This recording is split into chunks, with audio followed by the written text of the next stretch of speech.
Kino kyakuwadde ekifaananyi ki mu music life yo kuba ye yabadde first concert ey'amaanyi? Yes. Kyampadde ekifaananyi mbu nkoze munkubye abantu omuziki bwebagutegeera bamumatira. Obadde okyalina fiya mu kutegeka? Mbadde sikyalina fiya naye era buli kintu mwana kirina time yakyo. Okay. Bayibuli egamba oba Ecclesiastes chapter what buli kimu kiba ne time yakyo. Nange nyina bwe mbadde ntuuka ne ndaba nga ndudde naye ng'era nkimanyi kijja kuggwa. Jahazi pia twagobya abantu. Jahazi pia twagikutte akabadiya. Nebaza bafaani bange banjikidde. Sina bampagidde banjikidde buyiikizi. Mwebale nnyo mwebalire ddala bassebo ne bannyabo. Era ekiddako mwandaze mbw ate tulina tunula wanene nnyo. Oba Hamu anaatuwa ku kisaawe ekyo. Wandyetaaze ekisaawe kya Hamu? Twandikyetaazeemuuko. Nga tate nga lwaki sikikuba. Jjukira nze abazze be baba abange muganda wange era nga tuli wali Nakivubo Stadium. Jjukira nze ntandika butandisi kati nze bafaani bange bampadde maanyi kutandika kuyimba kuba luli mbadde nsaaga.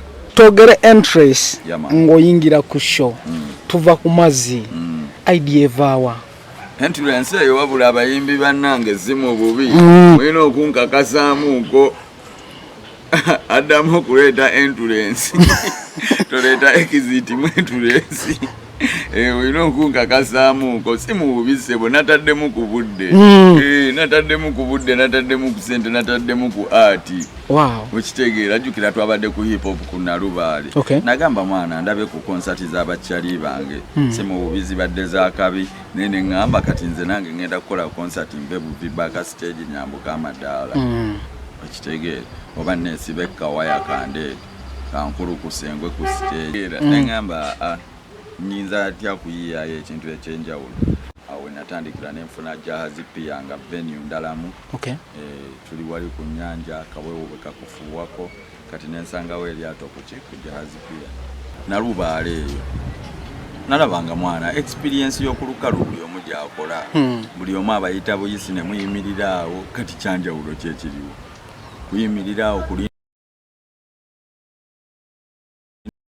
abayimbi be mumanyi bajje bayimbe n'omulala yambuka obudaala akole aje ngamba tulina okunoonyayo venue nga yanjawulo.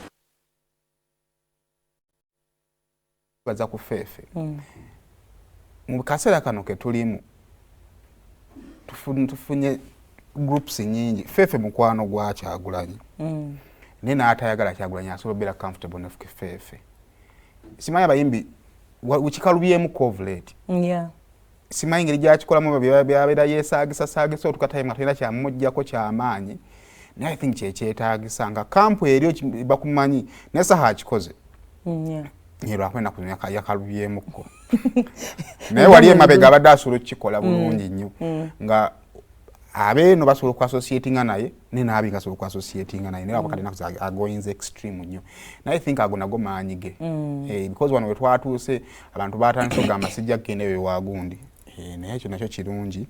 Ekyanna kivubo keep the hard work and discipline. Discipline is very important. Ayinza okuba emu ku byattribute nze ku mbeera eno yabaddewo ku achievement ya show. Sigala nga abantu obawe ekyo then n'okusigala ku hip hop oyo. Ennaku zino ekidandala giri gyekibandi bagamba kyekikola ssente kitutte nnyo abantu. Bane nagundi y'ebiragala y'abayimbi naye mbadde njagala kulaba abajulizi bwe bali anedda abalamazi sibajuliza twetoolemu tukumewo n'abalamazi.